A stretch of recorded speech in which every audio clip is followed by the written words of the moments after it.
نبی پاک صلی اللہ علیہ وسلم نے فرمایا عورت کسی مرد کے ساتھ تنہا نہ ہو جب تک کہ اس کا محرم ساتھ نہ ہو،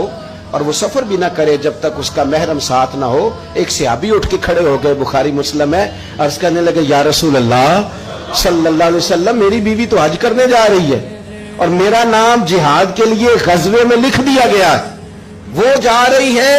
حج کے لیے اور میں جا رہا ہوں جہاد کے لیے، تو میرے لیے کیا حکم ہے؟ تو یہ اب حضور نے فیصلہ فرمایا، یہ اب حضور نے فیصلہ فرمایا کہ تبلیغ کرنی ہے کہ جہاد کرنا ہے، کہ تو نے خانقاہ پہ جا کے پیر صاحب کی بارگاہ میں رہنا ہے، کہ تو نے حقوق العباد کو مقدم کرنا ہے۔ یا رسول اللہ میرا نام لکھ دیا گیا ہے غزوے کے لیے اور میری بیوی جا رہی ہے حج کے لیے، تو حکم کیا ہے؟ تو حضور فرمانے لگے تو غزوہ رہنے دے،